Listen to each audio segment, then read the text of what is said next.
Well, Nick, I mean, for Washington, this is really day one of the second atmospheric river in this succession of AR systems, just pounding rain at the region. They could see anywhere from 3 to as much as 8 inches of rain in certain spots. Yeah, here we go again, right? Not going to be quite as impactful as last week, but still anything is too much in the way of rainfall in some of these areas that were inundated not too long ago. This is what live radar shows us right now, and some rain is in the Seattle area. And by the way, we want to get just south and east of Seattle into west central King County. That's where this flash flood warning, which has a threat level at considerable, has been issued. This is going until 9 o'clock, so this is a prolonged thing. You're not seeing any rain in the area because this is because of the Green River levee failure. And so residents and businesses in the area are being told to evacuate, either go north or south. Obviously, don't drive through any flooded waters. And this isn't a quick fix. This is going to take a while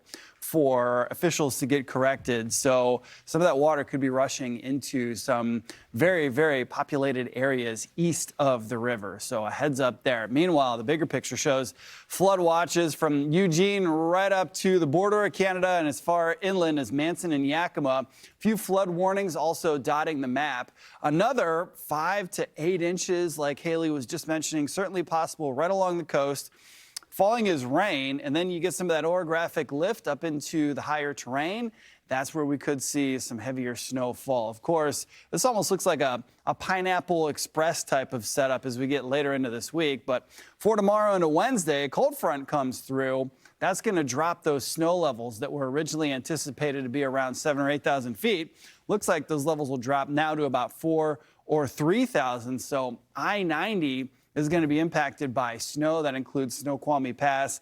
Gusty winds could be a major concern, so blizzard-like conditions are certainly possible. So on top of all of the flooding and that heavy rain, you get up into the mountains, and here we go with snow and possibly blizzard conditions. If it's not one thing, it's the other. Right. Snow is the interesting part of this forecast because the snow, being a lower level, could potentially help them out with the rapid snow melt, something that exacerbated the river flooding. But then you have the travel concerns for some of the mountain passes. Absolutely. All right, Nick, we'll check back in with you.